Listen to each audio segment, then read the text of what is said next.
হাদিস থেকে রাসূল সাল্লাল্লাহু আলাইহি সাল্লাম এবং সাহাবাগণ হুদায়বিয়ার সন্ধির সময় তারা কিন্তু 7 ভাগে কুরবানি করেছেন, অর্থাৎ গাভী দিয়ে, মহিষ দিয়ে আর উট দিয়ে কমপক্ষে 7 ভাগে কিন্তু কুরবানি করা যায়। অর্থাৎ 7-এর ভিতরেই থাকতে হবে।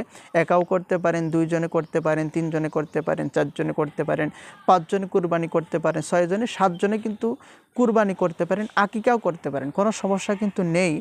আর ছাগল, ভেড়া, দুম্বার ক্ষেত্রে একজন একাই কিন্তু করতে হবে, এদিকে লক্ষ্য রাখতে হবে। তাহলে ছাগল, দুম্বা আর ভেড়া এই 3টা পশুর ক্ষেত্রে একটা একটা করেই কুরবানি দিতে হবে। আর মহিষ, গাভী বা গরু আর উট এই 3টা পশুর ক্ষেত্রে কিন্তু আপনার 7 ভাগই পর্যন্ত কিন্তু করা যায়। গরুর মানে স্বাস্থ্য শরীর বা গরুর বয়স অনুযায়ী গরুর গায়ে কতটুকু গোস্ত আছে সেটি। তো আমাদের উদ্দেশ্য থাকবে একমাত্র আল্লাহর সন্তুষ্টি।